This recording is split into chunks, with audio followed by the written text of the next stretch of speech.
제 신랑은 사기 사건을 수사하는 경찰입니다. 경찰서 내에서는 범인을 잘 잡는다고 소문도 나고 범인들은 신랑을 무서워하는데 남편이 13년간 못 잡는 사람이 하나 있습니다. 바로 우리 아들! 서로에게 잡힐 듯 잡히지 않는 이 부자를 어쩌면 좋을까요? 자, 또 쉽지 않습니다. 아들 잡기. 어디 계시는지 한번 일단 먼저 만나보도록 하겠습니다. 어디 계십니까? 가운데 계시는 분. 네, 반갑습니다.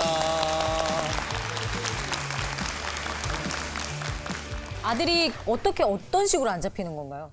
저희 아들이 아빠를 좀 이렇게 무슨 이렇게 말을 하든지 해도 귀등으로 듣지도 않고요. 그리고 뭐 자기한테 관심이 없다 생각하고 뭐 아빠 뭐 내가 몇 학년 몇 번인지 알아? 뭐 이런 식으로 물어보고 우리 신랑은 이제 자기가 또 법이나 이런 거 잘 아니까 뭐 이렇게 설명하려면 듣질 않아요. 아예.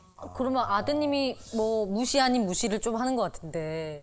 아니, 남편분은 밖에서 그 범인을 잡는 일이 사실 보통 카리스마나 이런 기세와 이런 걸 가지고는 잡을 수가 없는 일인데 아들을 대할 때하고 밖에서 근무할 때하고 아예 다른가요? 많이 다른가요? 제가 볼 때는 좀 다른 것 같아요. 드라마나 이런 데 보면 경찰서 가면 좀 무섭잖아요. 막 카리스마 있고 네. 책상 막 뛰어넘어가지고 이렇게 다니고. 신랑 말은 이제 범인들이 오면 앞에서 달달달달 떤대요. 오. 진짜 떨고 막 울기도 하고 그렇게 한다는데 저는 과연 경찰서에서 잘하고 있는 건지 조금 의심스러울 정도. 밖에서 모습이 상상이 안 될 정도로. 네네네. 자상하죠. 자상하면서 구속을 시켜드릴게요. 이런 식으로. 구속을 시켜드릴게요. 되게 고분고분수가 찰 것 같아. 예. 혹시 몇 년 차 정도 되셨습니까? 지금 일하신 지 그러면? 한 23년 차고요. 예, 수사만 한 15년 차 정도. 그러면 아드님한테 좀 많이 상처를 많이 받으셨나요? 네, 정말 상처를 많이 받습니다. 일단 제가 아들을 위해서 1년간 휴직도 했고요. 애 이유식을 먹이고 육아에 예, 전념하려고? 그래서 1년 휴직을 했고. 이야. 근데 이제 중요한 거는 기억을 못해요, 애가. 그 밥 챙겨줬을 때가 언제입니까? 지금 1살, 2살 때? 1살? 아니, 선생님, 제가 이거 하나 말씀드릴게요. 저희 그 애들이 1살, 2살 때 해외여행을 진짜 많이 갔거든요. 아무것도 기억을 못해요. 지금은 이제 형사팀에서 또 수사과로 전향까지 했습니다. 형사는 이제 불규칙하니까 그러니까 애랑 같이 이제 시간을 많이 보내지 못하니까 예, 그걸 포기하고 애한테 오로지 퇴근 이후에는 같이 시간을 보내겠다. 예, 그렇게 했는데 막상 집에 오면 쳐다도 안 봐요. 아들이. 예, 무시를 해요. 사춘기인가? 아들은 수학 같은 걸 저한테 물어봐요. 네. 당연히 비교가 되겠죠. 네. 그 아내는 교사니까. 네네. 못 가르쳐 주면 그것도 몰라. 엄마는 잘 가르쳐 주는데. 그럼 제가 할 수가 없잖아요. 네, 그렇 당연하죠. 잘 모르겠다. 그 이후부터인지 모르겠지만 저한테 이제 안 물어요. 모든 걸 가르쳐 주려고 해도 아빠는 모르잖아. 그렇게 되는 거죠. 아들은 그래도 제가 아빠니까 참 자랑스러워 해주고 그런 마음이 있었으면 좋겠는데 너무 엄마 편만 들고 엄마 말만 복종을 하니까 제 말이 전혀 안 먹히니까 좀 섭섭하죠. 제가 보기에 엄마가 사주를 했다고 전 느끼거든요. 뒤에서 조종을. 수사가 필요한 상황 같습니다. 와, 영어가 벌써. 아니 진짜 집에서 막 그런 얘기를 해요. 수사에 뭐 이런 말 해요. 아닌 거 최대한 발휘하느라고. 그렇게 애한테 이렇게 뭐 얘기를 하세요? 제가 경찰이니까 당연히 이제 법률 용어라든지 이제 그런 걸 많이 가르치려고 합니다. 주로 이제 엄마랑 장난을 쳐요. 가끔 서로 진짜 주먹이 오가는 정도로 이제 장난을 쳐요. 그러면 몸싸움 아들한테 말을 해요. 네. 야, 너 존속 폭행이야. 애한테. 존속 폭행이야? 너 일반 폭행보다 가중돼. 하지 마. 자, 아버님 이미 결론 네. 났고요. 아버님 아니 아닙니다. 저희 아들 측도 내가 아들 축도 아니 영어가 진짜 다르시네. 아들 축도. 예, 아들 편도 들어줍니다. 아들 편도 들어주고. 너는 존속 폭행이지만 엄마가 너를 때리면 아동 학대죄야. 아 이거 쌍방이야. 숨이 턱턱 막. 너 존속 폭행이야. 근데 저는 이런 생각이 좀 들어요. 어려서 그 주먹대장이라는 만화가 있었거든요. 주먹대장요? 네, 오른손이 엄청 두꺼운. 알아. 네, 그래서 막 바위 같은 것도 이렇게 부시고 그러는 주먹대장이 있었어요. 여기가 이만큼 큰. 근데 어떤 한 분야의 일을 모든 세상 분야에서 탁월하게 잘하는 사람들은 약간 주먹대장 같이 되는 거에 있는 것 같아요. 그러니까 내가 엄청 탁월함으로 개그도 잘하고 사업도 잘하고 범인도 잘 잡고 그러면 이게 커지잖아요. 네. 그래서 이걸로 유용하게 막 쓰는 거예요. 잘하니까. 근데 탁월한 사람들이 바보가 많거든요. 전 제가 강연에서 뭐가 좋은 성과가 막 고맙게 생겼어요. 어느 날 조금씩. 그러다 보니까 어느 날 내가 하나를 조금 탁월하게 하는 바보가 되네라는 느낌을 느낀 적이 있어요. 그리고 내가 균형을 잃어가네. 생각을 해보니까 저는 이렇게 잘 안 서 있으려고 하거든요. 보세요. 강연자가 이렇게 선다고 하는 게 말이 안 되잖아요. 제가 이렇게. 이렇게 안 돼요. 왜냐하면 누군가가 슬픈 얘기를 보통 힘든 얘기를 저한테 하시잖아요. 그럼 어떻게 하냐? 이렇게 한다고요. 제 포즈나 이런 걸 보시면 이래야 재밌고 이래야 누구 말을 듣고 있는 거잖아요. 이게 다 안 좋은 자세야. 말씀드린 것처럼 대면 영업을 하고 제가 이해를 못하거나 최악의 상태의 사진을 찍은 것 같아요. 아, 그래요? 그러니까 제 체형이 계속 콘서트 할 때도 방송할 때도 다 틀어져 있는 거예요. 다 안 좋은 거예요. 근데 어떻게 이렇게 하냐고요, 내 직업의 특성상. 범인을 잘 잡으려면 형사님만 아는 노하우가 있잖아요. 그리고 고도로 그게 발전하고 발달되거든요. 그러면서 이게 나한테 습이 붙어요. 그러면서 또 우리는 몇 가지가 생기는 것 같은데, 첫 번째, 내가 이렇게 힘들게 사선을 오가면서 일하고 탁월한 거를 내는 걸 내 가족이 좀 알아주고 인정해주고 놀라줬으면 좋겠다. 그러니까 그렇게 하면 그거는 뭐 이렇게 전문 용어를 썼을 때 아빠 나 진짜 이런 거 너무 막 영화 보는 것 같아. 막 아빠는 어떻게 이런 용어를 잘 알아? 그리고 아내한테도 뭐 이렇게 자기는 진짜 나 완전 항상 그런 영화 보는 것 같아. 이렇게 해줘야 이제 남자는 우쭈쭈 되는 게 있잖아요. 맞잖아요. 그러면 신나. 힘든 것도 없어. 그리고 막 더해. 근데 이제 또 그런 얘기들을 여성들은 별로 안 좋아한다고요. 그런 뉘앙스도 별로 안 좋아해. 그런 얘기 하지 마라! 아니, 그런 기운을 왜 집에 갖고 들어오냐고! 여긴 가정이야, 자기야. 맞아. 그러면 이제 순간 기가 꺾이지. 죽어버려요. 그렇죠, 그렇죠. 그러니까 이제 남편 입장에선 이거는 좀 섭섭하다. 목숨 바쳐서 밖에서 조직을 위해, 국가를 위해, 국민을 위해 하고 있는데 좀 멋지다 대단하다 해줘야지 뭐 그런 얘기를 여기서 뭐하러 하냐고 진짜 뭐. 그리고 두 분은 이쪽 전문가잖아요. 개그, 코미디 이쪽 전문가란 말이에요. 근데 이제 제가 분야가 겹치잖아요. 있죠. 교집합이 있어요. 네? 교집합이 있어요. 교집합이 있어요. 있어요. 그러면 저 같은 사람은 눈치를 봐요. 저 두 분을. 왜요? 아니, 왜냐면 저분들은 저게 완전 메이저니까 선수잖아요. 근데 나는 이게 내 메이저는 아니잖아요. 웃기는 게. 그러면 이제 제 성향상 우리 어쩌면 남편분처럼 안 보는 척하면서 계속 아내분 눈치나 자녀 눈치를 보는 거예요. 저 사람 내가 한 행동에 대해서 어떻게 하는지 그걸 안 보는 척하면서 다 봐요. 그리고는 이제 두 분이 저게 진짜로 웃겨서 웃거나 저희가 막 합이 맞아서 너무 웃길 때가 있거든요. 그러면 그때 이제 제가 할 수 있는 최대치로 올라가더라고요.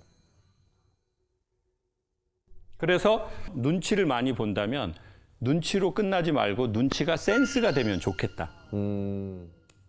이게 상황을 딱 보는 게 이건 눈치거든요. 근데 내 주체적 힘이 있으면서 상황을 보는 건 센스라고 하는 거예요. 그리고 수사나 검거를 잘하시는 분들은 당연히 그 센스가 좋은 거잖아요. 그래서 최소한의 힘으로 그 타이밍을 엄청 잘 알고. 근데 그것처럼 센스로 우리가 가면 좋겠다는 생각을 하는 거죠. 저도 눈치가 있으니까. 근데 아들도 크면 다 알 겁니다. 지금은 초등학생이니까. 이 새끼 군대 가가지고 알 거예요.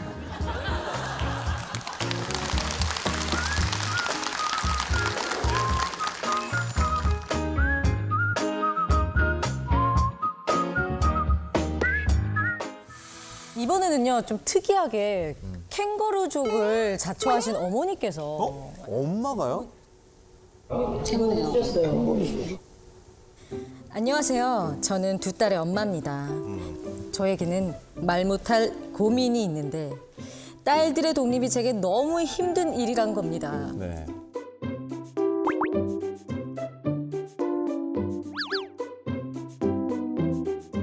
첫째 딸을 분가시킬 때는 극심한 우울증에 시달리기까지 했는데요.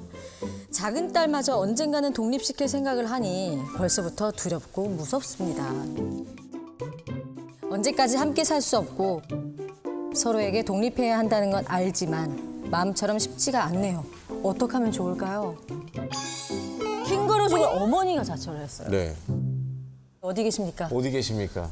네, 안녕하세요. 예, 수원에서 온 김규인이라고 합니다. 네, 어머니 반갑습니다.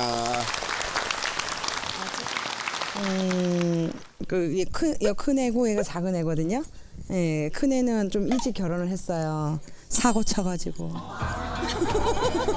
그건 이렇게 다 공개적으로 얘기해도 괜찮아요? 편집하실 거잖아요. 아니요, 저희 안 해요. 안 들어보니까. 그러면 다시 할까요? 아니요, 근데 요즘에는 사실 뭐 결혼을 함에 있어서 혼수를 많이 준비하시는 아니에요. 분들. 그런 개념이 아니고. 아, 그래요. 아, 제가 또 경솔했고. 얘는 작정을 하고. 작정을 하고? 예, 그러니까 집에서 벗어나고 싶은. 그래서 제가 좀 엄격하게 키우다 보니까 아기 만드는 방법도 모르는 줄 알았어요. 어머니 그건 하나님께서 다 알려주십니다.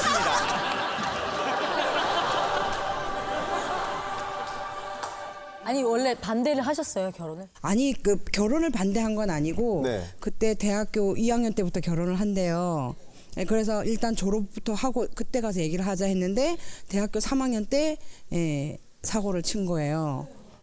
그 사이가 마음에 안 들었던 건 아니고 아직 시기적으로 아닌데 아직 엄마랑 해야 할 일도 많고 밥도 못하는 애가 결혼을 한다고 하니까 가르쳐야 할 것도 많고 같이 하고 싶은 것도 너무 많은데 그렇게 내가 너무 얘를 엄격하게 키우다 보니 나를 벗어나고 싶었나 이런 생각이 들더라고요. 그래서 엄청난 그 배신감이 컸었어요. 아. 네, 결혼식 전날까지도 꼴도 보기 싫었어요. 어떻게 네가 나한테 이럴 수가 있어? 막 이런 거. 진짜 그랬겠다. 그때 제가 너무 어리고 또 엄마가 너무 잡고 이래서 네네. 어린 마음에 좀 어떻게 보면 물론 너무 사랑하기도 했고 맞아요. 예, 벗어나고 싶기도 하고. 저희 누나들 같아요. 김미자. 그걸 어떻게까지 잡으셨어요? 일단은 통금은 한 6시? 통금은 한 6시?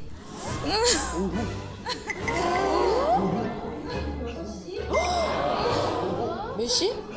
6시? 몇 살에? 오후 6시?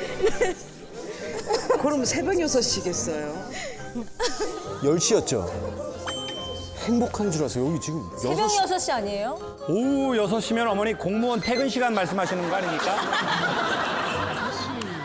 더 일찍 퇴근해 집에 갈 수 있네 그럼. 퇴근하고 집으로 뛰어가야 되는 시간인데. 퇴근하고. 아니 결혼하기 전이니까 학창 시절이잖아.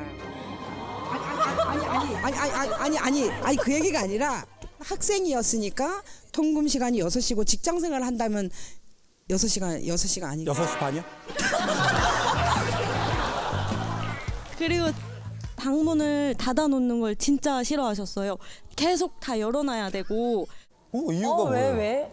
한 집안에 있는데 왜 닫아놓냐. 그럼 문을 왜 만들어놨어? 그 문을 떼놓죠 그냥. 아예. 아 그래서 문을 떼놨어요.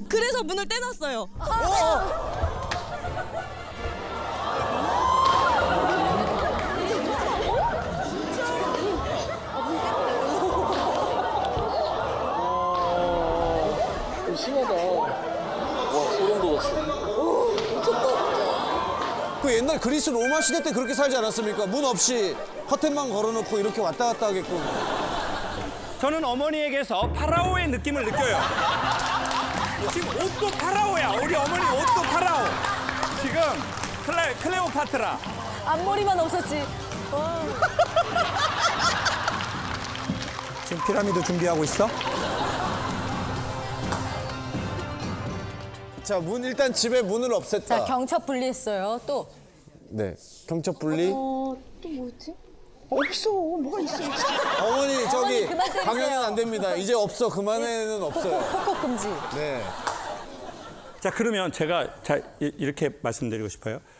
보통 이런 경우에요. 이렇게 큰 딸처럼 센 엄마한테 치고 받고 나가는 딸은 괜찮더라고요. 그러면 이제 모든 에너지는 둘째. 아니 진짜 아니에요. 예? 아니에요. 지금 어머니는 아니라고 하세요. 아니 진짜 아닌 게 얘는 이제 포기를 했어요. 아. 뭐 밤에 뭐 늦게 들어오든지 말든지 좀 많이 풀어줬어요. 우리 따님 맞나요? 말은 그렇게 하시고 노력도 하려고 하시는데 아, 노력도 하려고 하시는데 근데 그게 잘 안 돼서 아, 그게 저한테로 이렇게 딱 왔어요. 이게 되게 중요합니다. 말 그렇게 하셨고 그렇게 하시려고 노력도 하는데 하셨는데 실제로는 이제 언니는 빠졌고 피라미드 안에 둘만 남게 파라오와 제가 얘기해도 돼. 네네, 그럼요. 이제 얘가 너무 이제 캥거루족으로 살다 보니 아직 지금 30살이 됐는데 밥을 한 번도 해보지 않았어요. 벌써 30살. 응. 반찬은 했어요. 아 머리 가만 좀 있어가지고. 아 머리 가만 좀 있어가지고.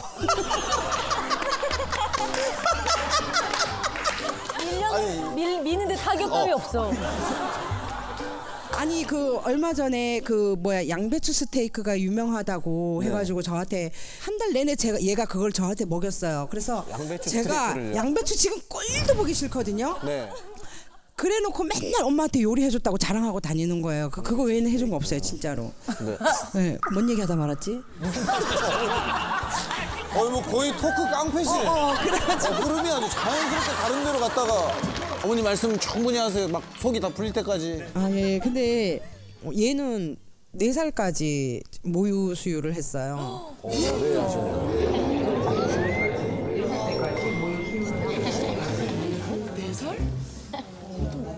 왜 이렇게 웅성웅성거립니까, 여러분? 모유 수유해서 왜 이렇게 지금 4살까지 모유 수유했다는 게 놀라운 일이에요? 놀랍죠. 아, 그래요? 요즘 네. 한 살. 근데 얘는 26살 때까지 저랑 같이 잤는데요. 침대에서. 한 침대에서. 네. 한 침대에서. 따로 자자 해도 얘가 무서워 혼자 못 자겠어 이러고 옆에 와서 저는 어머니가 무서워요, 지금.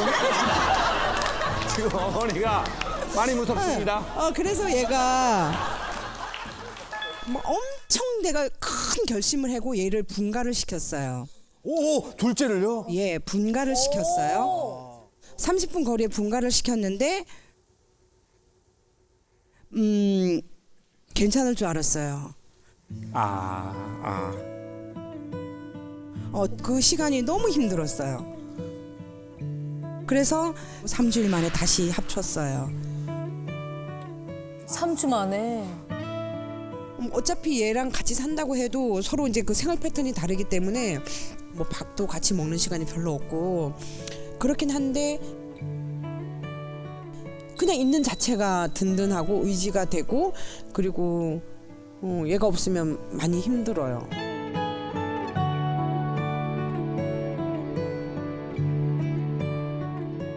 엄마가 또 그런 얘기를 하신 거잖아요. 엄마는 너 바라보고 산다. 언니 그녀는 나는 걔가 그럴 줄 몰랐어. 진짜 하루에 2번씩 말씀. 하루에 2번씩 하루에 2번씩. 와 귀신. 어머니 그럼 혹시 둘째 따님 결혼하게 되면 같이 사시고 싶으세요? 아니 그거는 아니고요. 방금 따님들이 뭐- 이렇게 따님들이 박수를 치려다가 제가- 어머니가 그게 아니고요. 제가 돈을 많이 번다면 같은 건물에서 살고 싶고 같은 건물에서 살고 싶고 어머니 그게 피라미드입니다. 진짜 피라미드를 계획하고 있었어. 피라미드 1층 꼭대기. 어머니 피라미드가 건물 개념이거든요. 5분 거리 안에서 같이 5분 거리, 반경 5분 거리. 네, 5분 거리 안에서 얘가 있었으면 좋겠어요. 마음은 좀 있으십니까? 네, 있는데 그 남자 쪽에서 네. 원하지 않을 수도 있어가지고 남자를 아예 안 만나거나 아니면은 엄마를 나쁜 엄마를 만드는 얘가 진짜. 엄마를 나쁜 엄마를 만드는 얘가 진짜. 아 엄마를 나쁜 엄마로 만들어 금지입니다. 네. 다 여기서 들립니다. 어머니 발성이 좋으셔가지고 다 들립니다 여기 어머니. 아니면은 정말 좋은 사람을 만나서 그 남자를 설득시키거나 네. 그 두 가지 선택. 그래서 지금 남자친구 있어요 없어요? 있었는데 없어요. 그냥 없어요.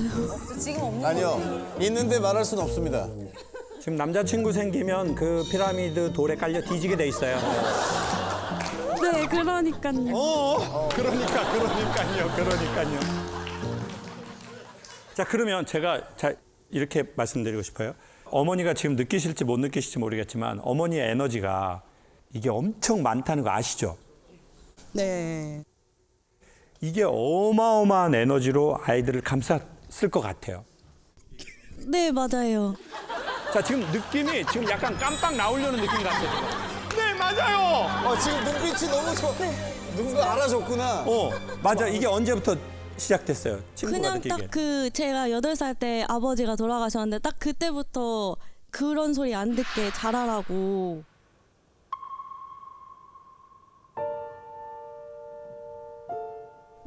너네들은 아빠 없다는 얘기 듣지 않게 남들보다 더 잘해야 된다. 그렇게 말씀하셨어요.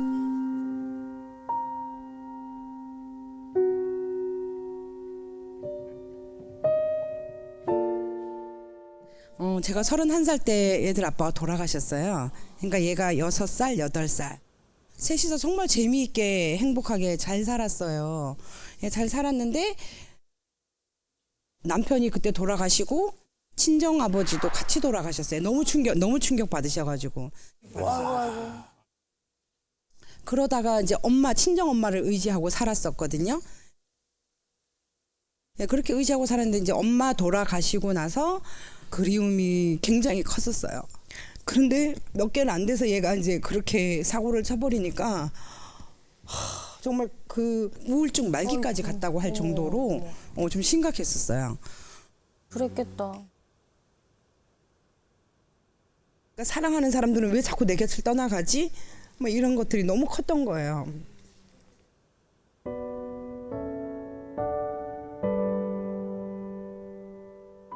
그리고 이제 작은 애만 의지하고 이제 살았던 거죠. 언젠가는 떠나 보내야 되는 아이인데 밥도 안 넘어가고 잠도 또 안 오고.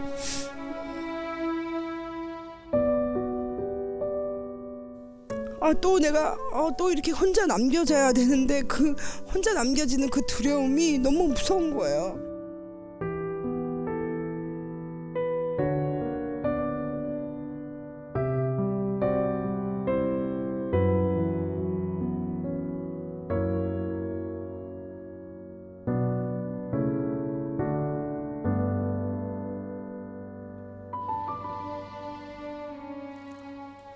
근데 사실 우리가 다 이제 어머니도 알고 있고 우리도 얼추 다 이렇게 느끼고 있는 것처럼 진짜 못 놓는 건 둘째 딸이 아니라 돌아가신 내 남편과 내 아버지잖아요.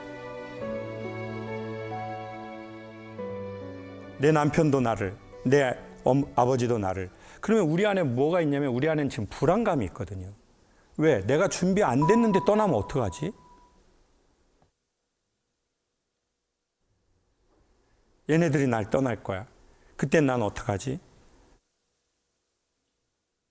사람들이 저한테 물어봤어요. 죽음은 무엇이냐? 요 앞에 지금 조명이 있잖아요. 저를 비추거든요. 여기에 다 조명이 있어요. 죽음은 죽음 이유를 말하는 게 아니라 살아있는 확실한 시간을 비춘다는 거예요. 죽음이라는 것이.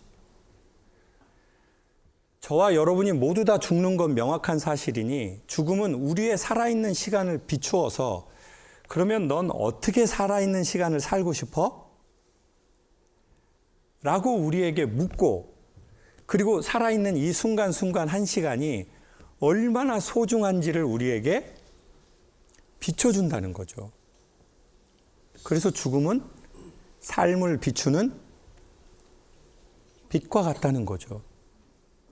근데 우리는 계속 죽음 이유를 계속 생각해버려. 그렇잖아요. 언젠가는 아이들도 떠나고 내 삶도 떠나는데 그럼 우리는 계속 언젠가 떠나지 못할 삶을 바라보고 아이고 떠날 건데 이러고 살 거냐는 거죠. 미련으로 치면 한도 끝도 없어요. 오늘 이 말을 한다고 칼을 자르듯이 되는 게 아니지만 내 남편과의 관계 정리가 내가 조금 필요한 거잖아요. 제가 소원이 있다면 남편을 진짜 꼭 한번 만나고 싶어요. 그 가끔씩 보면 AI로 죽은 사람이 나타나잖아요. 목소리를. AI 남편이 좀 나타나서 보고 싶어요. 그냥 할 말 아무 말도 하고 싶지 않고 그냥 보고 싶어요.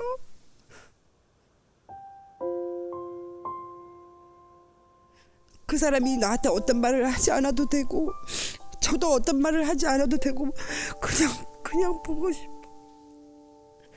그렇게라도 보고 싶어요. 한 번만이라도.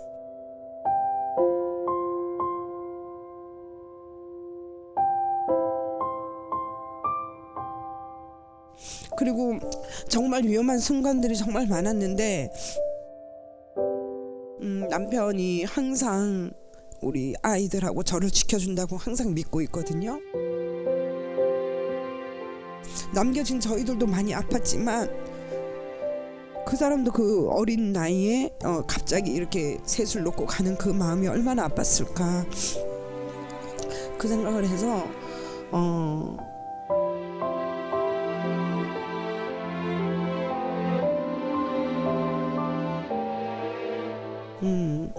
고마워요. 그냥 보고 싶어요. 그냥 보고 싶다는 말 한마디밖에 없어요. 그냥 모습만이라도 한번 봤으면 좋겠어요. 그거밖에는 남편한테 원하는 게 없어요.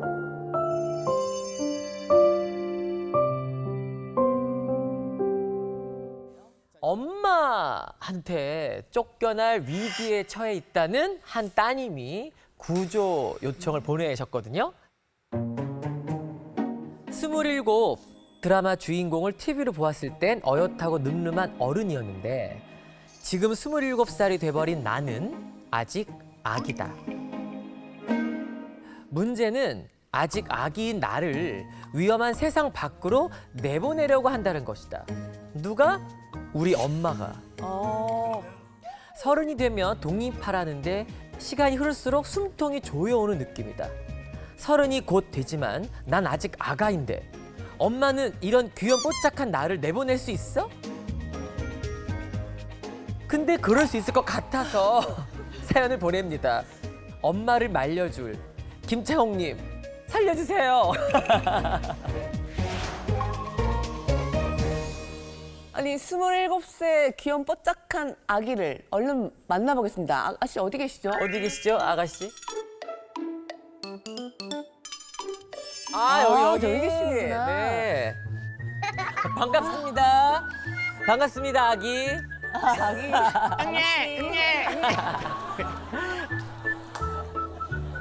제가 사연에 무슨 생각으로 아기를 3번이나 넣었는지 진짜 정말 미쳤다고 봐야죠. 진짜 제 정신은 아니었던 것 같은데 그러면 정확히 그 독립에 대한 생각이 어떻게 지금 다른 거예요? 이제 엄마는 딱 30살이 되면 나가라고 하는 이제 입장이고 저는 이제 27살이 된 시점에서 30은 좀 이른 것 같은 거예요. 아직 제가 준비가 덜 된 것 같은? 일단 혼자 나가서 살기 싫은 이유가 나름대로 여러 가지가 있는데 그리고 아직 엄마 아빠한테서 떨어져서 살고 싶지 않은 것 같아요. 세상이 원체 위험하고 다양한 상황에 제가 대처하지 못할 것 같아서. 그리고 일단 저는 좁은 집에서 살고 싶지 않아요. 엄마의 사랑 때문에 그런 게 아니라 평수. 나 원룸 가야 되는데 근데 이거 현실적으로 사실 공감하시는 분들 꽤 있을 거예요. 많이 없을 거예요. 이렇게. 그리고 일단 약간 마법처럼 모든 일들이 이루어지는 게 좋아요. 빨래를 내놓으면 사라락 설거지 내놓으면 사라락 다 되어 있고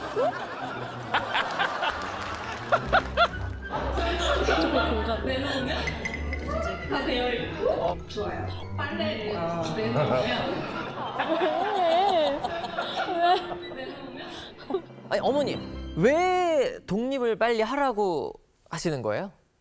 제가 친정이 행복하지 않았어요, 어릴 때. 그래서 도망치듯이 결혼을 일찍 해가지고 저 이제 친구들 여행 가고 연애하고 할 때 그런 전혀 없이 이제까지 쭉 아이 둘을 키우고 그러면서 이 아이가 어릴 때 고등학교 때부터 30이 되면 나가야 된다.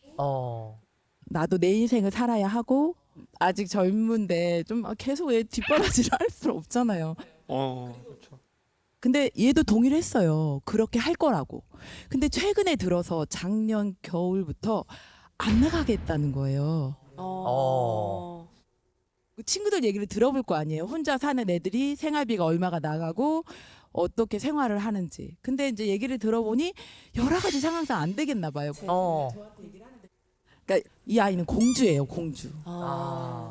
이제 실제 있었던 일인데 엄마, 공주가 먹일 딸기가 왜 없어? 이러면 딸기가 딱 아기가 아니라 공주였네요. 아기 공주님. 내가 공주 대접을 해주는데 엄마는. 그리고 너가 공주인데 나도 이제 왕비를 해서 대접을 받아야겠다. 그랬더니 안 된대요. 한 집에 공주하고 왕비가 있어서는 안 된다는 거예요. 어머. 그러면서 자기가 특단의 조치를 내려주겠는데 이웃나라 공주를 하래요, 저한테. 저 해명하고 싶은 게 그냥 엄마 아빠랑 하는 장난식의 얘기였어요. 제 스스로 제가 공주병에 걸려서 막 그런 게 아니라 그냥 엄마 아빠한테는 그냥 좀 애기이고 싶고 이러니까 장난으로 하는 얘긴데 이렇게 여기서 얘기할 줄. 원래 그게 공주병의 초기 증상이에요. 근데 일단 저는 너무 보기가 참 좋네요. 이렇게 엄마하고 딸하고 그리고 이제 이 험한 세상에서 참 딸이 이렇게 전 솔직히 사랑스럽게 잘 컸다고 생각해요. 근데 좀 빠따 맞아야 될 것 같아요.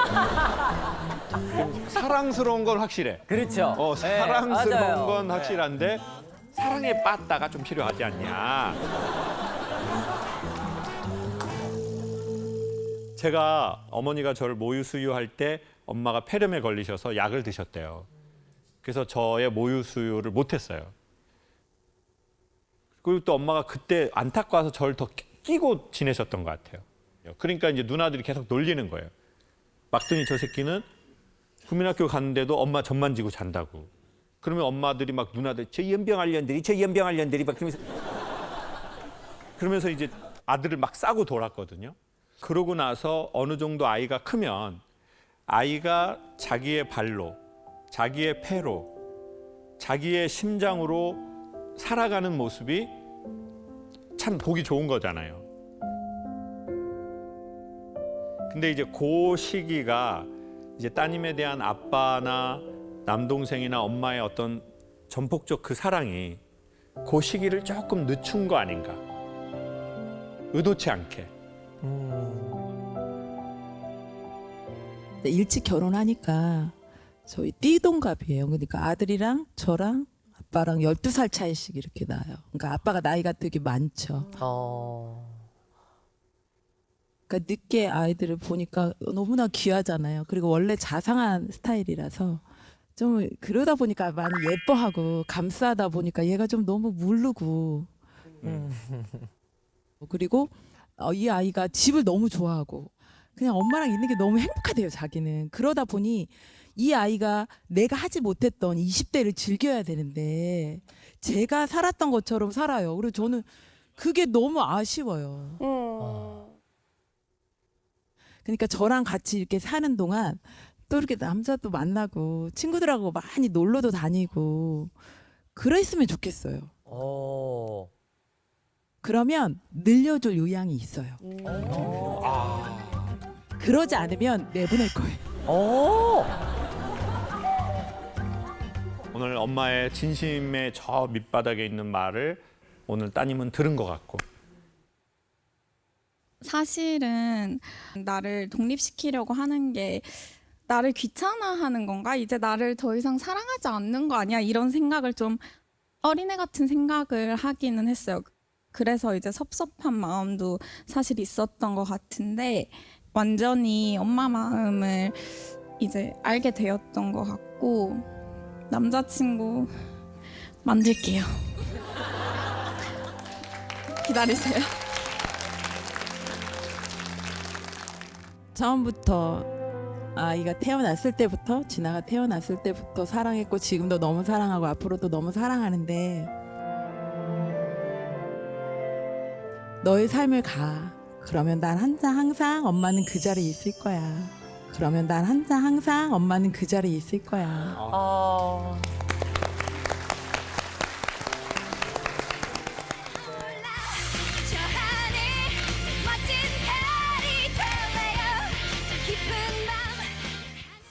고1, 중2, 초6 아들 셋을 둔 엄마입니다. 와.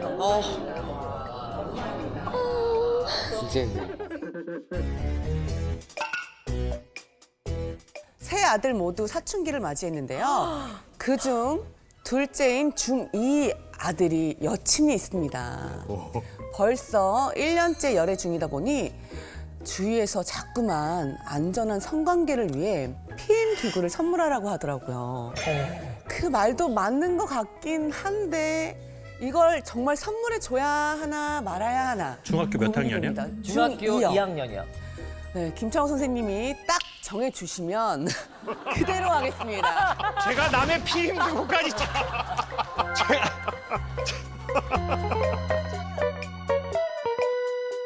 사연자분 어디 계시죠? 네, 여기. 네네네. 안녕하세요. 안녕하세요. 옆에 계신 분이 혹시 아드님? 옆에 계신 분이 혹시 아드님?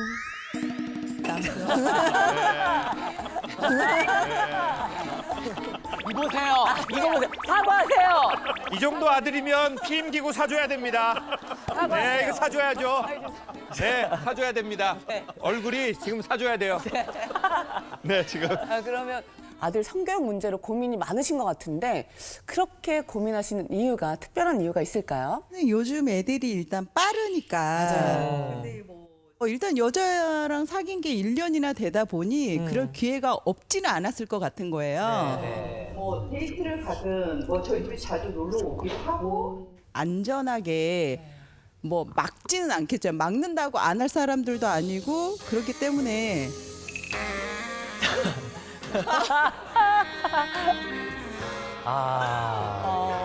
이거 유튜브인가요? 그러면 이제 주위의 조언대로 쿨하게 네. 피임 기구를 사주시는 거는 왜? 그것도 당연히 생각해 봤는데 없을 때는 없어서 못 할 수도 있지만 사줘서 그게 기회가 될까 봐. 그렇지. 네. 더 북돋는 것 같아서. 그러니까는 애는 사실 생각이 없었는데 갑자기 이건 되나? 예를 들면 이게 이제 아빠 입장에서 어떻게 좀 직접 성교육에 대해서 조금 이렇게 나서 본 적은 없으세요? 아, 그게 생각보다 어렵더라고요. 보통 아빠라고 하면은 너 이렇게 해야 돼 강요할 수도 있는 것 같고 이해 좀 어려워요. 네. 그래서 저도 좀 조언을 듣고 싶은데 네. 마땅히 들을 분도 없고. 그렇죠. 여기 아니고서 어디서 또 그런 얘기를 해. 그래서 네. 근데 제가 여쭙고 싶은 게 어머니 아버지가 더 먼저 좀 적극적으로 예방 차원에서 이렇게 생각하시게 된 건 이제 두 분이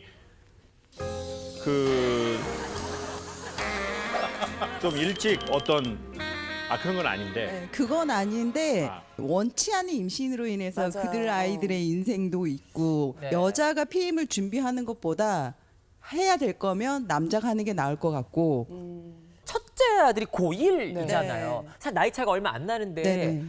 고1 아드님한테는 어떻게 하셨어요? 아직 안 하셨어요? 어떻게? 네, 얘기는 안 했는데 저희 아이가 큰애는 연애를 단기로만 한 달로. 근데 기간이 뭐가 중요해 지금? 아니 근데 그 아이는 이제 뭔가를 하면 뭐 뽀뽀를 했다, 뭐 키스를 했다 이런 얘기는 하거든요. 근데 어쨌든 그 한 달 사이에 뭔가가 일어나긴 하더라고요. 근데 그 얘기를 솔직히 해줬고 그렇다면 그게 이제 먼 일은 아니겠구나. 키스해서 그 다음 단계로 넘어가는 게. 자, 기도하고 마칩시다. 자, 이게 우리 지금 이게 지금 뭐 프로그램이 이거 그러면 약간 저도 궁금해서 그런데 거수 한번 해볼게요. 네.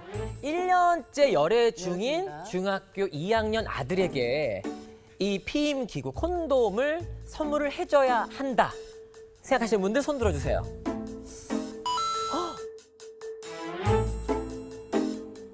그래도 꽤.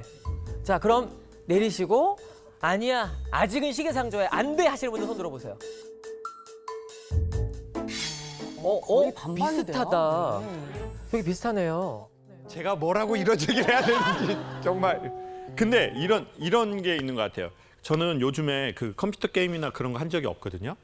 그리고 한 번도 한 적이 없어요. 왜냐하면 어려서 너무 그 오락실 게임에 빠져가지고 그거 엄청 한 것 같아요. 그 뇌 개발된다고 그래가지고 엄청 했어요. 네? 이렇게 동그란 거 이거 누르는 거 아시죠? 네, 알죠. 스티키로 이렇게 하고 이렇게 따가라가라가라가라 하는 거 있어요. 근데 이걸 어마어마하게 많이 했거든요. 안 끊어지는 거예요. 그 엄마 몰래 했는데 김미자가 엄마한테 가서 고자질을 해버렸어요. 그래서 제가 저녁에 엄마 이게 개 모임 할 때 갔는데 제가 저녁에 이걸 막 하고 있었는데 누가 뒤에서 이렇게 딱 치는 거예요. 그래서 아이씨 이랬는데 우리 엄마가 여기 와 있는 거예요. 김미자가 고자질을 해가지고 알게 된 거예요. 그날 토끼장 옆에 있는 짝대기로 엄청 쳐맞았거든요. 근데 쳐맞아도 안 고쳐지더라고요. 근데 어떻게 하면서 좋은 관계를 잡았냐면 그때 저희 형이 나이 차이가 되게 많이 나는데 형은 군인이었어요. 그러니까 저는 초등학생. 형이 몸이 엄청 좋았어요. 군인이고. 그러더니 휴가 딱 나오더니 저한테 이러는 거예요. 너 요즘 오락실 다닌다며. 이걸 엄청 무섭게 말하는 거예요. 예.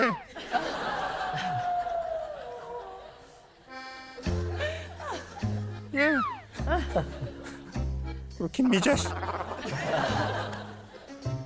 그러더니 그때 그 공포감이 지금도 기억나요. 나 이거 맞아 죽겠는데 형한테. 형이 되게 이제 막 그 남성미 뿜뿜한 사람이 있잖아요. 과묵하다가 그냥 한 번에 빡 이렇게 이런 사람도 있었어요 옛날에. 근데 딱 그러는 거예요. 형이랑 오락실 갈래? 형이 되게 이제 막 그 남성미 뿜뿜한 사람이 있잖아요. 과묵하다가 그냥 한 번에 빡 이렇게 이런 사람도 있었어요 옛날에. 근데 딱 그러는 거예요. 형이랑 오락실 갈래?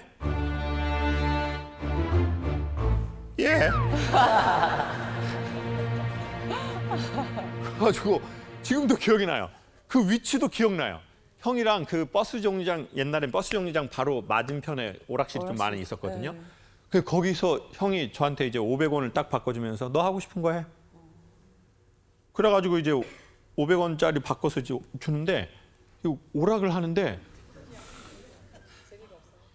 재미가 없는 거예요. 재미가 없어.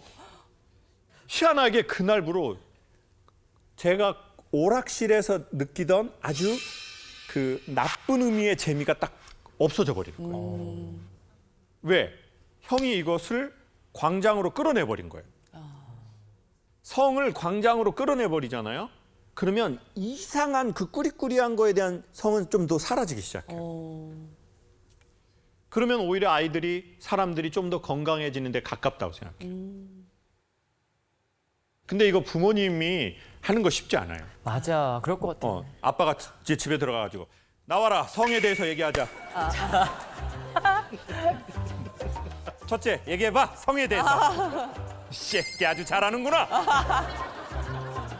이게 어려워. 그러니까 제가 뭐가 필요하냐면 중간에 이런 다리. 네. 그러니까 이 프로그램 나오면 아이들하고 같이 보세요. 그러면 자연스럽게 얘기하기가 좋아요. 그럼 애들한테 물어보세요. 야, 니네는 근데 피임 기구를 사줘야 된다고 생각해? 아니면 어떻게 생각해? 똑바로 쳐 얘기해 봐봐. 거짓말하면 진짜 너 진짜. 자, 아이가 이제 눈에 들어오는 사람이 생겼을 거 아니에요. 근데 그걸 아빠, 나 요즘에 눈에 들어오는 사람이 생겼다? 이렇게 얘기할 수 있는 부모와 자식과의 관계가 아이들의 건강하고 안전한 이제 성에 대한 것의 그 울타리라는 거죠. 피임 도구가 그건 최종이에요. 부모하고의 그렇게 할 수 있는 관계. 때로는 내가 뭐 실수를 하고 실패할 수도 있어요. 근데 엄마 나 요즘에 이렇게 해서 나 이렇게 됐다. 그렇게 말할 수 있는 관계를 만드는 것이 그것이 가장 안전한 아이들과 청소년의 피임법이라는 거죠. 콘돔을 주고 무슨 약을 주고 뭐 여러 가지 무슨 그런 방치에 그런 게 있을 거 아니겠어요. 그것이 아니라는 거죠. 그리고 저 개인적으로는 이건 지극히 제 개인적인 생각입니다. 아빠는 그래도 네가 최소한 고등학교를 졸업하고 너에게 그 결정권이 갔으면 한다. 근데 네가 그 전에 그런 마음이 들 수 있어. 그건 아빠 이해해. 네가 이제 몸이 컸기 때문에. 그렇지만 이 관계라는 게 그거 하나로만 되는 게 아닌 게 있다. 제가 화목난로를 되게 좋아하거든요. 그 화목난로 정말 따뜻해요. 근데 화목난로는 이게 안전하게 지켜지려면 너무 뻔하지만 그 되게 좋은 프레임이 있어야 되거든요. 그래서 나는 그 시기에 최소한의 그것을 너희가 고등학교 졸업하고 너에게 그런 게 있었으면 좋겠다. 그렇지만 네가 만약에 그 전에 그런 일이 생길 것 같다라고 하면 아빠하고 뭐 그게 쉽지는 않겠지만 아빠나 엄마한테 이야기를 할 수 있을 만한 우리의 관계였으면 좋겠다. 그렇게 생각한다. 아들이니까. 응? 이 쌍놈 새끼야.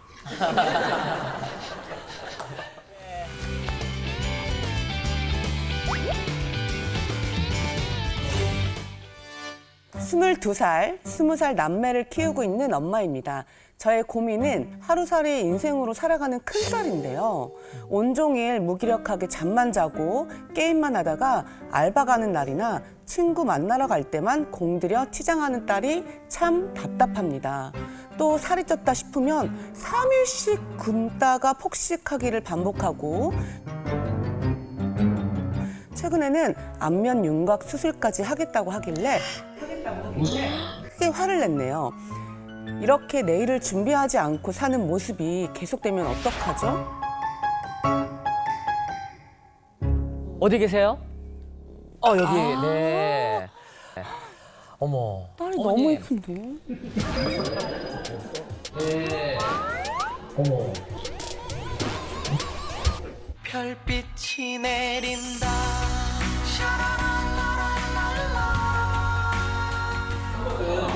한번 건드렸고.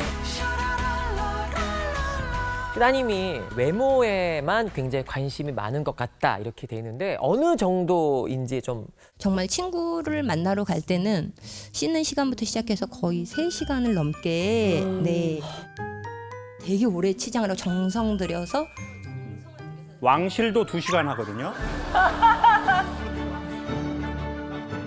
그리고 이제 좀 살 빼고 싶을 때 뭐 지방 흡수술도 하고 싶다는데 저는 사실 불안해요. 그런 부분들이. 왜냐면 특히 안면윤곽 같은 경우는 뼈를 깎기 때문에 돌이킬 수 없으니까 그래서 안 했으면 좋겠는데 딸은 조금 하고 싶어 그래서 딸한테 이제 심하게 화를 냈던 것 같아요. 회복이 안 돼. 그지? 사실 그냥 우리가 이렇게 봤을 너무 때는 이뻐요. 너무 괜찮은데 어디가 좀 이렇게 불만이고 부족하다고 생각을 해요? 일단은 코를 제일 먼저 그렇게 생각을 했었고 그리고 얼굴형이 마음에 들지 않아서 그 안면윤곽을 하고 싶고 그리고 제가 토끼이빨이 너무 스트레스를 받아서 라미네이트를 하고 싶고 그 정도? 근데 지금 그러니까 아무것도 얼굴에 어떠한 시술이나 어떤 것도 하지 않은 아니요, 저 코 수술을 했는데 이게 그럼 다시 재수하고 싶은 거예요? 네. 나는 지금 보면서 어머 코가 예쁜데 그 생각을 했거든. 근데 한번 건드렸구나. 이게 제가 너무 속상했던 게 엄마 어렸을 때부터 저한테 너는 크면 코 수술을 해야 된다. 이렇게 할머니 코 닮았으니까 할머니한테 가서 코 수술비 주라고 하고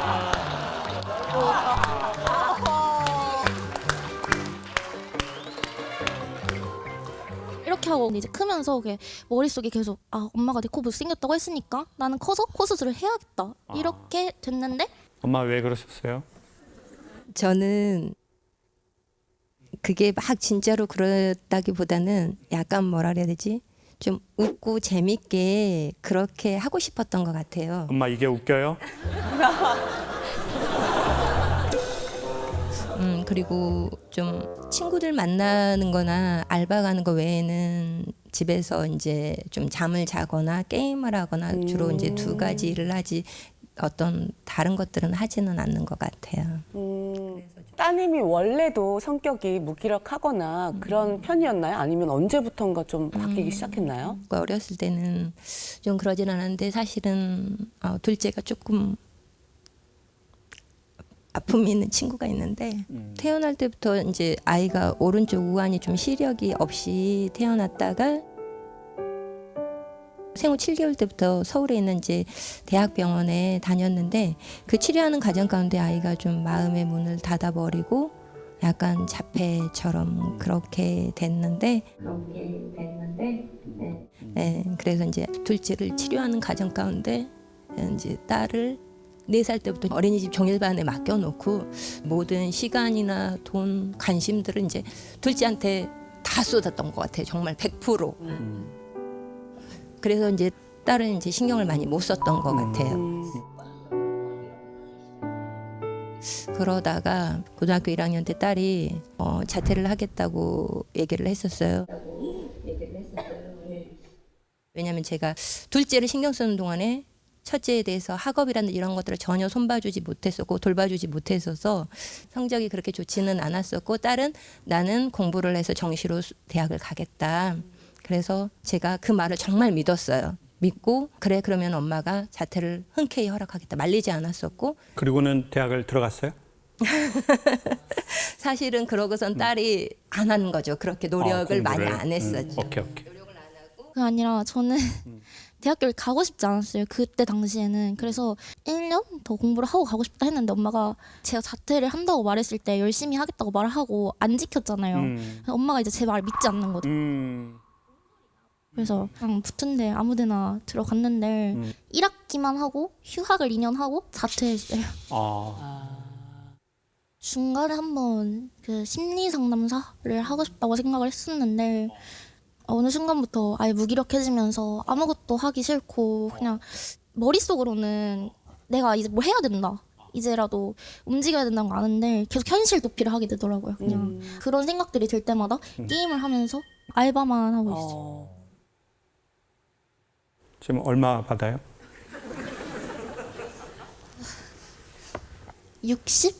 한 달에? 네. 어디에 쓰고 있어요? 그냥 인터넷 쇼핑하거나 술 마시는데 쓰고 있어요. 최근에 빠따 맞아본 적 있어요? 아니요. 자, 보세요. 요즘 전 인간관계에서 이상적 인간관계를 발견한 게 뭔지 아세요? 대한민국이 진짜 척박한 나라예요. 인간관계에서. 상처 주고 상처받고 정신과 약 수없이 많이 팔리고 이런 나라에서 우와, 이 인간관계는 최고다라고 하는 걸 제가 발견했어요. 누구냐? 푸바오. 푸바오. 푸바오요. 맞아. 푸바오. 저는 너무 계속 찾아봤어요. 얘가 뭘 해서 사람들에게 이렇게 사랑을 받는가? 얘는 대나무 먹고 똥 싸고 저기서 이거 놀이하다가 자빠져가지고 굴르면 사람들이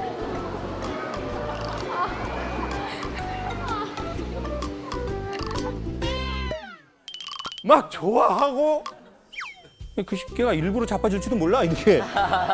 그럼 사람들이 웃으니까 이게 아니 뭘 했냐 말이에요. 이게 인간관계의 핵심이에요. 이상적 핵심. 그게 뭐예요? 푸바오가 뭘 한 게 아니에요. 푸바오는 존재했어요. 그러면 이 존재에 대한 모든 걸 사람들이 반응해주고 좋아하는 거예요. 자, 그러면 제가 제 바로 위가 김미자라고 하는 막내 누나예요. 김미자가 아버지를 닮았어요. 그래서 누나가 되게 어려서 예뻤어요. 근데 또 저희 아버지는 좀 외모 지상주의가 있으셔가지고 당신을 닮은 애들만 편애하시는 거예요. 그래서 김미자가 완전 아버지 기세를 얻고 막 완전. 근데 자, 김미자가 왕이었어요. 공주였어. 근데 제가 태어난 거예요. 아들이. 엄마는 아들을 하나 더 낳으려고 그러다가 딸을 연속으로 셋을 낳거든요. 그러다가 이제 제가 나온 거예요. 그러면 이제 제가 왕이 되는 거예요. 그냥 존재 자체만으로. 내가 아무것도 뭐 잘한 게 없어요. 그러면 그 동생 우에 있는 사람은 보위를 빼앗긴 왕의 슬픔이라는 걸 느끼거든요. 어떤 존재가 생기고 나 아무 잘못도 하지 않았는데 갑자기 왕권이 저쪽으로 넘어가 버린 거예요. 그러면 이제 딸 입장에서는 이렇게 됐을 거예요. 내가 왕이었어. 근데 동생이 생겨버렸잖아요. 근데 이 경우는 되게 독특해요. 남동생을 낳아서 넘어간 게 아니라 남동생이 아픈 거야. 그러면 아이가 어려도 모르진 않거든요. 내 동생이 아프다는 걸. 그러면 여기서 이제 못돼 먹어내면은 뭐 엄마! 동생이 아프다고 왜 동생만 신경 써? 나도 신경 써줘! 나 대나무 먹어야 돼 지금! 그냥 차라리 이런 애들은 초반에 딱 치고 좋아져요. 근데 이제 속으로 그래 엄마 아빠 힘들고 동생 너무 아프고 분위기가 이러니까 뭐 나 이런 거는 뭐 중요하지 않은 거지 뭐. 이걸 이제 이렇게 보고 한 번 생각하고 두 번 생각하고 100번 생각하고 1000번 생각하고 이게 무의식으로 갔을 거라고. 그리고 또 하나는 이제 내 외모에 대한 지적을 당하고 그걸 누구에게? 엄마한테. 내 엄마에게. 밖에 있는 친구가 야 너 코 너 이렇게 눌렸어? 수술해야 돼 이래가지고 엄마 나 이렇게 어떻게 엄마는 그냥 너무 예뻐. 넌 푸바오야. 엄마는 네 똥도 엄마는 아까워. 이렇게 한 게 아니라 나를 낳은 근본의 엄마가 너는 너 왜 이렇게 코가 그러니? 그러면 내가 사랑받을 수 있는 게 뭐 있어요? 저는 어려서 엄마 아빠가 분위기가 안 좋으니까 가면을 썼어요. 관심을 가진 게 뭐냐면 제가 좀 웃기는 게 있으니까 내가 웃길 때 사람들이 관심을 가져주는 거예요. 그러니까 그 웃기는 걸로 제 메이크업을 했어요.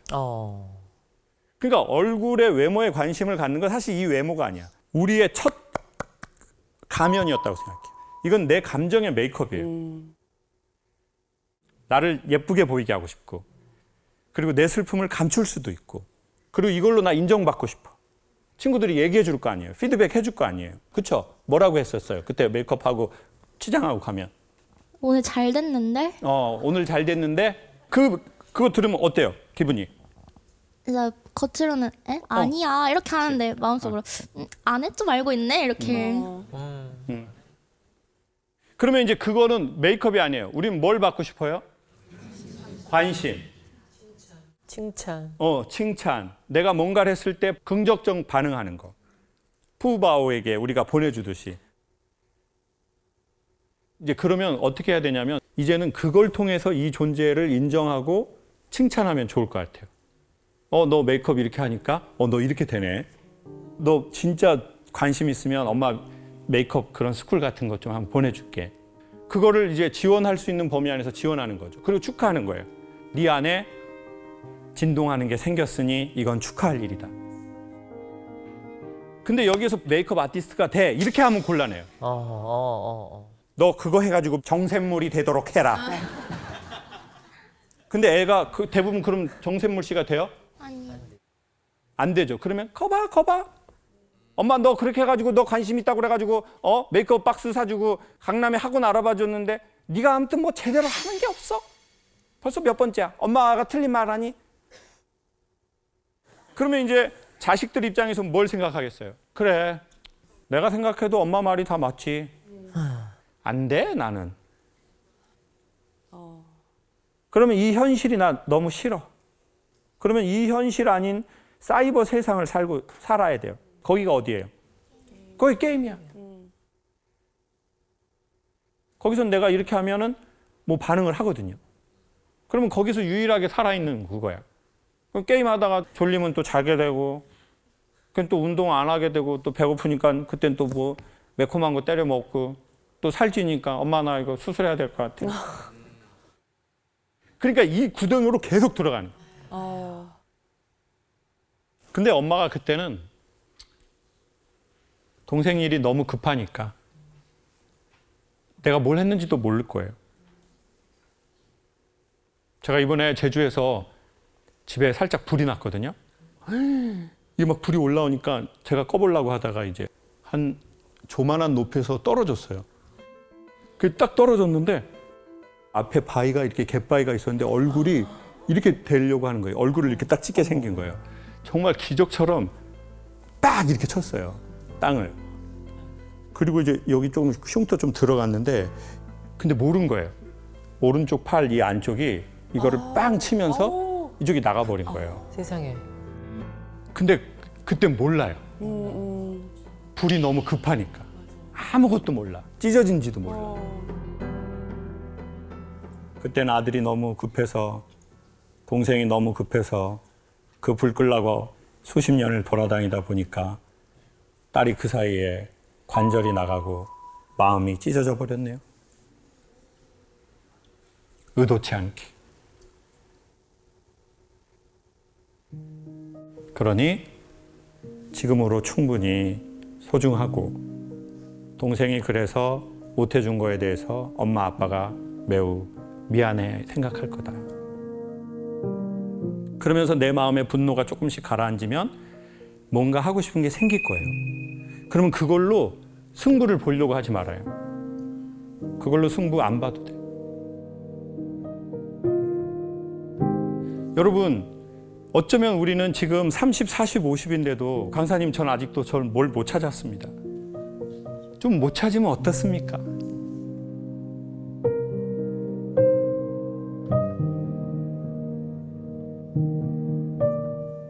못 찾아도 소중하다. 누구처럼요? 푸바오처럼. 푸바오처럼. 걔는 죽순만 먹잖아.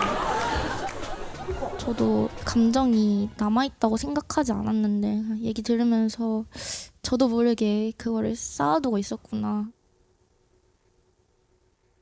그런 감정들을 정리하면서 그래도 조금씩 뭐라도 차근차근 찾아봐야겠다는 생각이 들어요.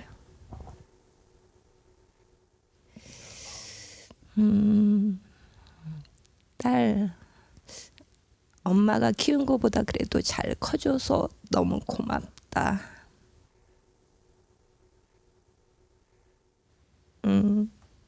더 엇나갈 수도 있었는데 그래도 그 자리 지켜주고 지금까지 엄마 마음 그래도 좀 이해해줘서 너무 고맙다.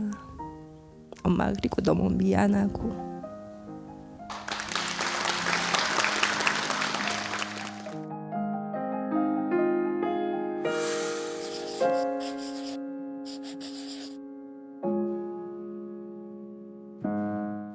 27살, 26살 두 딸을 둔 엄마입니다. 저도 두 딸을 둔데 이분도 두 딸을 두셨네요. 네.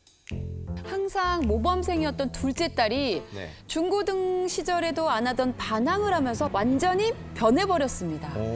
소리 지르면서 말다툼은 기본이고 요즘은 전화도 안 받고 아예 제 말을 차단해버립니다. 이젠 밥까지 따로 먹어요. 뒤늦게 사춘기가 온 걸까요? 예전처럼 좋았던 모녀 사이로 돌아갈 수는 없을까요? 해주셨어요.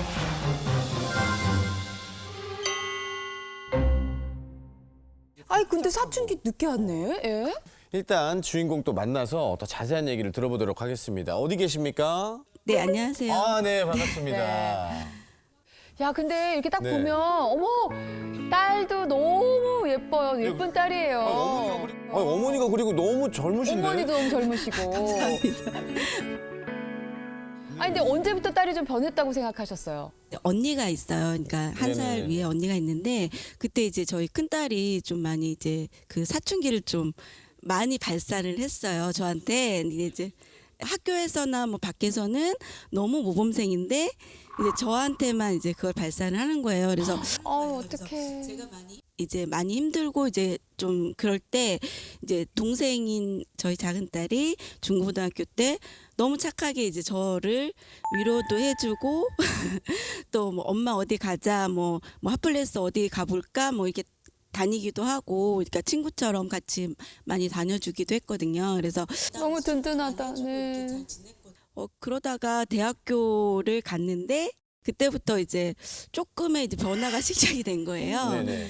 대학교도 어쨌든 자녀이기 때문에 저는 이제 늦어지면은 걱정이 되잖아요. 그래서 이제 집에 오는 시간이 좀 늦어지니까 제가 이제 많이 네. 픽업도 가기도 하고 이제 전화를 계속 보면 근데 대학교는 잘 안 데려가는데. 전화를 하면은 뭐 연습 중이야 끊어 이러고 그 다음부터 이제 어쩔 때는 아예 전화를 안 받는 거예요. 그러고 이제 늦은 시간에 이제 전화를 계속 하다 보면 화를 내기 시작하는 이제 학년이 올라갈수록 엄마 혹시 전화 한번 하시면 몇 통 정도 하세요? 그러니까 안 받으면은 연달아서 한 10번까지는 10번까지는 10번 한 것 같아요. 네, 새엄마가 좋습니다. 새엄마가 이게 또 뭐 친엄마라고 다 좋은 게 아닙니다.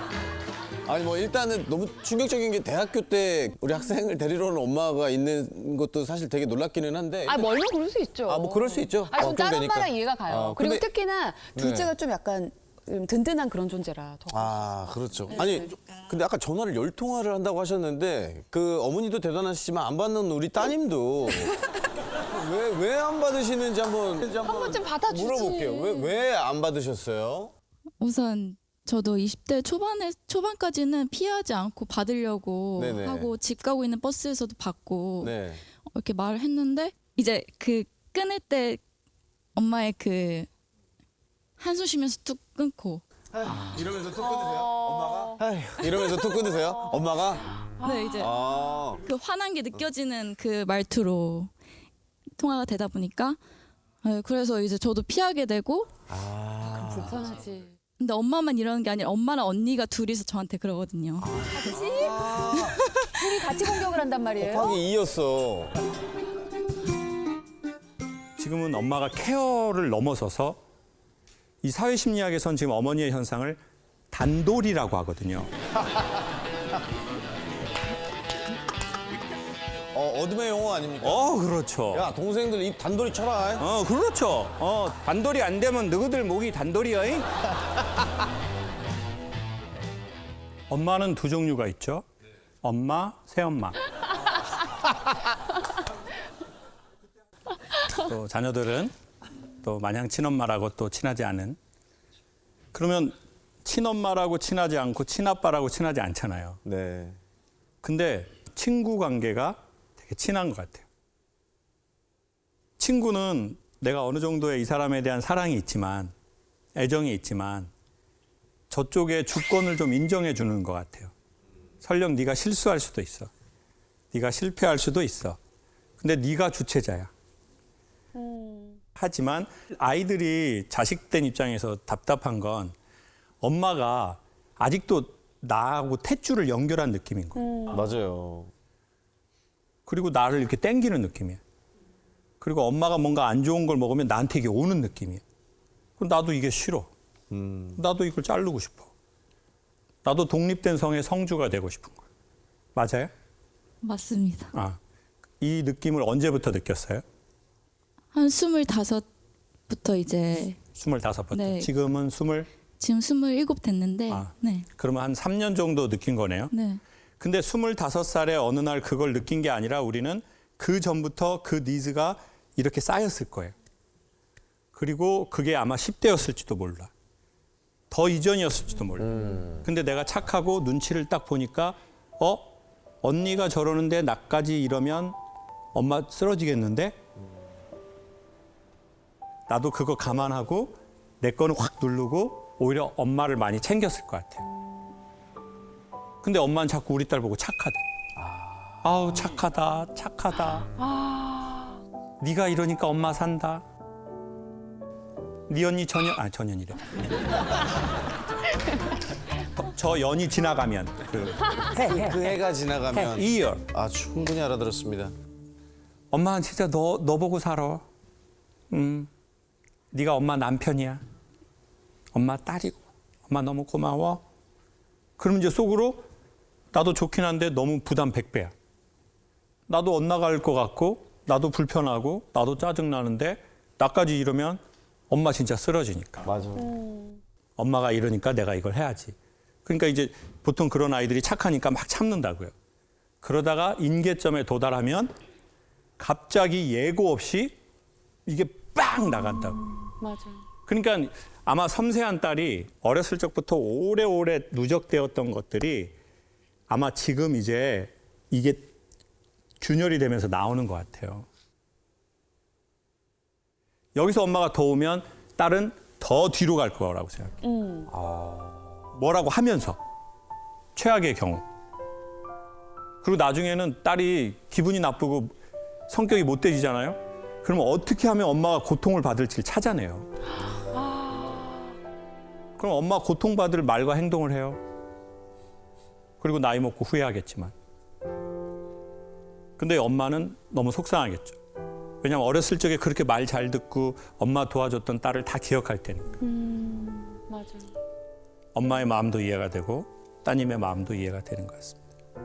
그렇지만 이 열쇠를 풀 수 있는 건 늘 그렇지만 자녀가 아니라 부모라고 생각합니다. 맞아. 맞아요. 사장님과 직원의 문제가 생기면 그 열쇠는 직원보다는 사장님에게 있습니다. 강연자와 관객과 문제가 생기면 그걸 풀 수 있는 건 훨씬 강연자에게 있죠.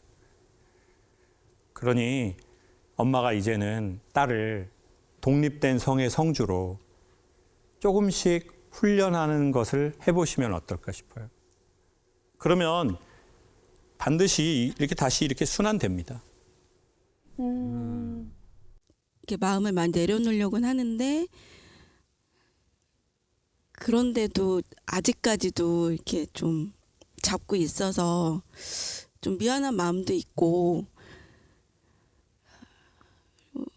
그리고 뭐 이렇게 좀 멀어져서도 엄마 위해 주는 거 많이 알고 있는데 이제 앞으로 내가 조금 더 마음을 열어서 성인이 된 인격체로 좀 바라보면서 지켜보면서 지내볼게.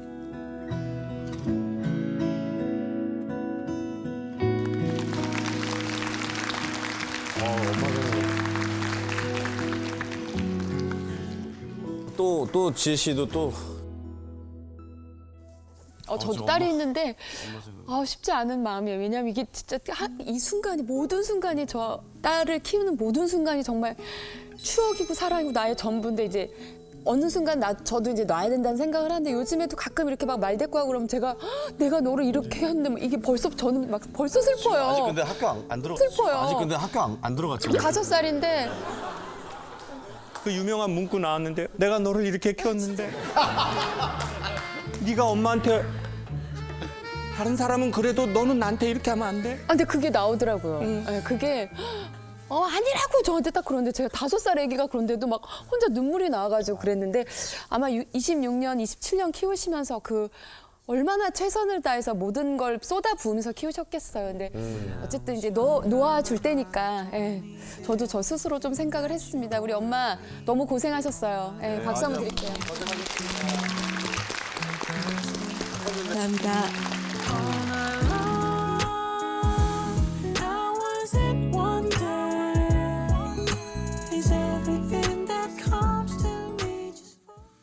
저희 아빠는 하나뿐인 딸을 버린 사람입니다.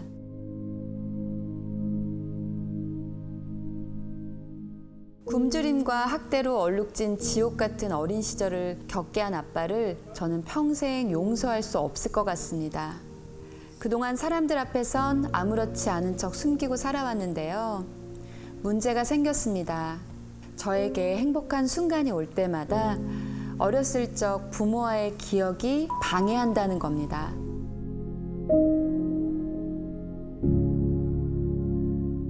지금도 사랑하는 사람과 결혼식을 앞두고 있는데요. 그날마저 불행해질까봐 두렵고 사람들에게 손가락질 받을까봐 망설여집니다. 이젠 아빠를 용서해야 할까요? 아빠를 용서하면 행복해질 수 있을까요? 벌써 눈물이 조금 흐르셨어요.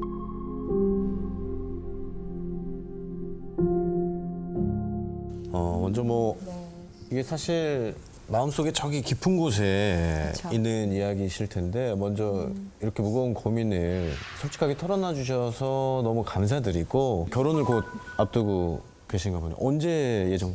올해 10월 며칠이더라? 12일. 네, 10월 12일. 아, 결혼이 기억이 잘 안 나요. 그런 거 꼭 기억해야 됩니까? 조금 어렵긴 하겠지만 몇 살 때 이런 일이 있었는지 13살에서 14살 넘어갈 때 이제 새엄마한테 학대를 당했는데 근데 제가 그래도 주변에 좋은 분들이 너무 많아서 경찰에 신고를 해서 이제 바로 이렇게 되긴 했는데 근데 이제 유일한 증인이 아빠였는데 아빠가 그런 적 없다. 그 여자 그 새엄마 엄마라고 하기도 싫은데 그 사람 편을 들고 그렇게 해서 벌을 안 받고 끝났고 너무 화가 나고 속상하고 슬픈데 이제 제가 솔직히 이런 가정사가 있는 게 창피하기도 하고 그리고 주변에서 저의 얘기를 들으시는 분들이 저한테 그렇게 힘든 일이 있었는데 너 정말 잘 컸다라는 얘기를 많이 해요. 근데 잘 컸다라는 얘기도 너무 힘든 게 그러면 내가 일반적인 부모 밑에서 컸으면 지금보다 더 잘 크지 않았을까? 이런 아쉬움도 좀 있고 그리고 이제 결혼식을 할 때에도 엄마 쪽 가족도 올 사람이 많이 없고 아빠 쪽은 이제 아예 못 오니까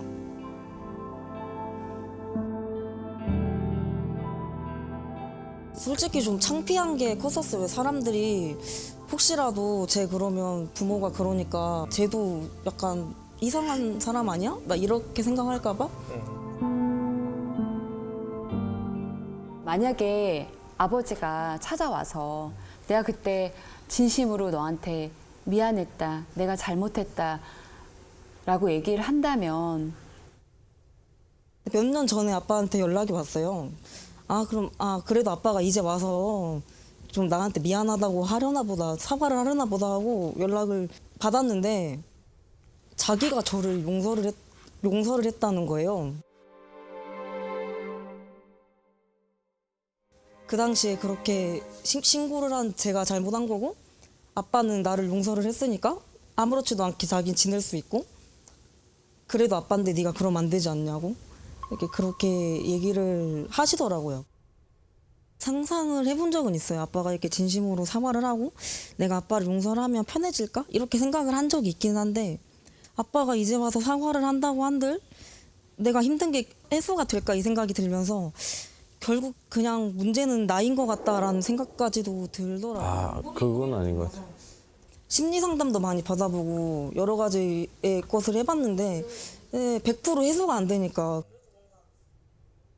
저는 우리 그 예비 신랑분한테도 좀 궁금하기는 합니다. 여자친구분의 이 이야기를 듣고 좀 어떤 생각이 좀 드셨는지. 처음 들었을 때 되게 놀랐고 그렇죠. 이렇게 말하기까지 되게 그 친구는 많은 힘듦과 그런 시간을 딛고 무뎌진 걸 텐데 이걸 내가 어떻게 위로할 수 있을까 싶어서 그냥 아무 말 안 했던 것 같아요. 그냥 생각이 깊다. 그땐 그렇게 넘기고 그 다음에 이제 결혼을 해야 되니까 그러면은 결혼식에 혹시 오셔? 이렇게 물어봤는데 안 오실 것 같아 이렇게 얘기해서 그냥 안 오실 것 같아 이렇게 얘기해서 그냥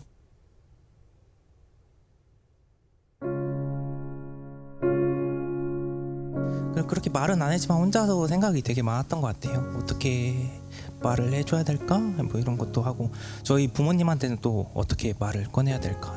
그치.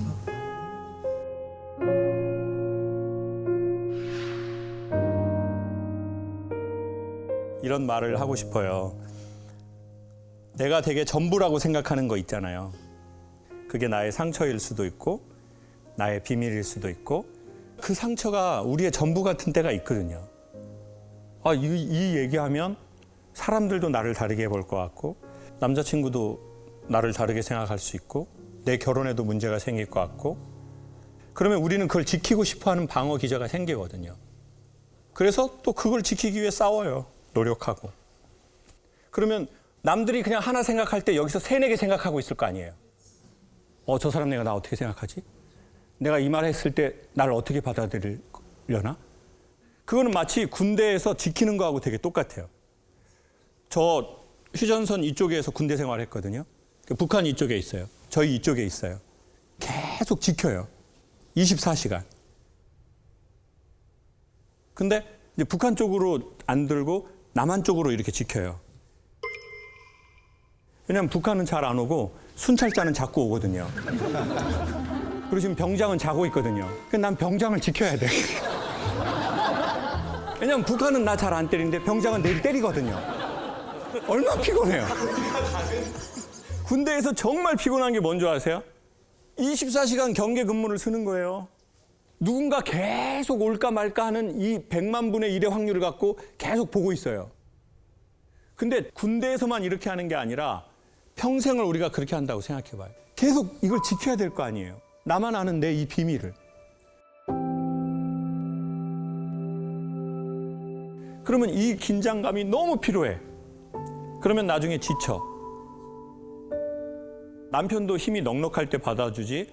그럼 또 아내가 착하면 아유 이 사람이 무슨 죄야. 나 배려해 주려는 것도 보이고 나 괜히 이 사람한테 힘들게 하고 싶지 않아. 그리고 이 사람이 힘들다고 나중에 얘기하면 나 상처받고 싶지 않아. 그래서 나 혼자가 편해. 이렇게 생각할 수 있거든요. 충분히. 근데 이런 것들이 좋아질 거예요. 내가 전부라고 생각했던 내가 지키려는 거에서부터 조금씩 좋아질 거예요. DMZ가 자연이 제일 잘 보존된 곳이거든요. 근데 남자분들 아실 거예요. 전방에서 근무한 사람들.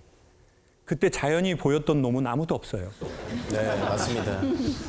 근데 지금은 다 그런 데 살고 싶어 한다고요. 자연인 되려고. 지금 생각해보면 진짜 그런 풍경이 없었어요. 너무 좋잖아요. 네. 막 노루 뛰어다니고 막 새들 날아다니고. 학을 봤다니까, 학을. 근데 그때는 그게 안 보이잖아요. 그때는 계속 지켜야 되니까 막고 지키고 눈치 보고 경계 근무 서고. 그러니 자연이 아니에요. 근데 마음에 그게 사라지면 이제 보이기 시작할 거예요. 그럼 거기에 지나가는 노루도 보이고 동물도 보이고 예쁜 꽃도 보일 거예요. 그렇지만 지금 아버지와의 관계를 막 정리하려고 안 했으면 좋겠다. 오히려 지금은 내 인생에 찾아온 너무 좋은 선물이잖아요. 아까 말하는데 진짜 깊은 사람이더라고요. 그 남자분 지금 표정에서도 전 그게 느껴지거든요.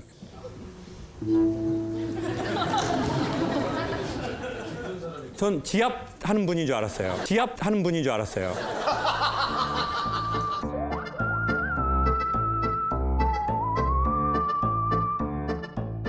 혈점 찾는 줄 알았어, 계속. 근데 거기에 얼굴에서 다 느껴지는 거예요. 내가 어떤 말을 하는 것도 엄청 조심스럽고. 그러니까 계속 보면서 이렇게 이게 언어거든요. 입에서 나오는 것만이 말이 아니라.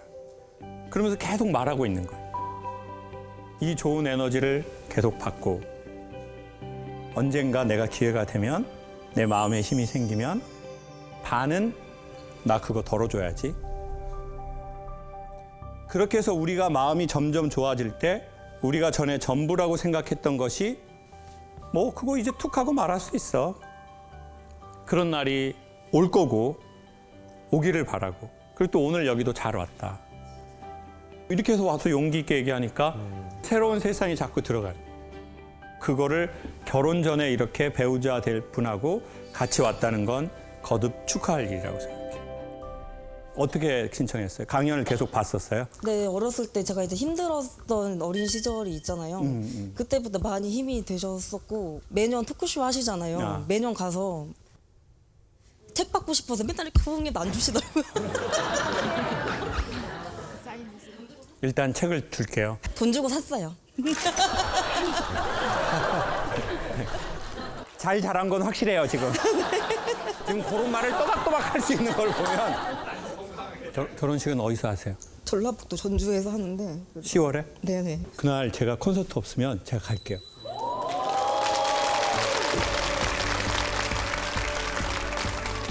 제가 꼭 제작진이 주시는 돈을 들고 제가 가도록 할게요.